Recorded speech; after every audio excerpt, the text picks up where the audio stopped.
तीच सांगायला, मला तीच सांगायचा होता मुद्दा.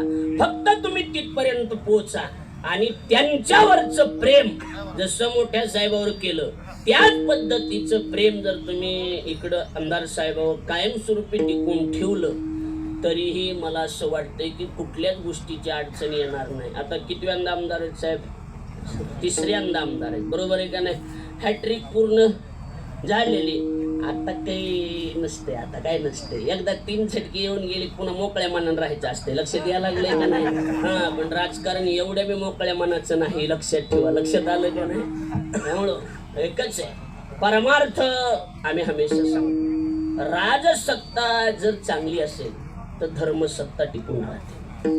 धर्मसत्ता टिकावी असं वाटत असेल तर राजसत्तेचा आश्रय धर्मसत्तेला असणं गरजेचं आहे. आम्ही हमेशा सांगतो, जगद्गुरु तुकाराम महाराजांनी तसल्या काळामध्ये परमार्थ केला.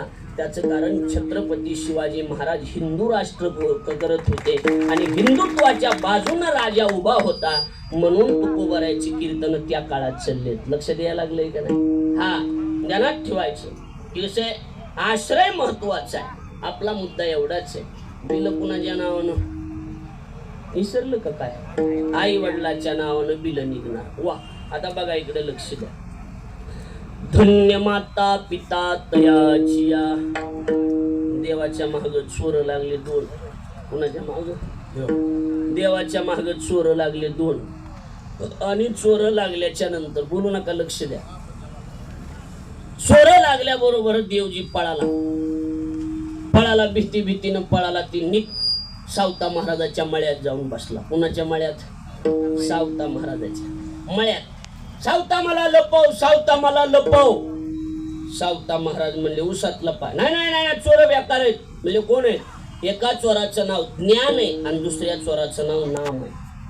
ज्ञान दाखवतं आणि नाम आकळतं. आकळावा श्रीपती. ज्ञान दाखवतं, नाम आकळतं. जागा चांगली ती त्यांना सापडलं नाही पाहिजे. विळा घेतला तर माझ्या फक्त लक्ष द्या. विळा घेतला, विळा तर कळत असेल ना, छाती फाडली आणि 60 विला दाता त्रैलोक्याचा. ऐकायला का? देवाला हृदयात कुणी साठवलं? सावता महाराज. बिल कुणाच्या नावानं? धन्य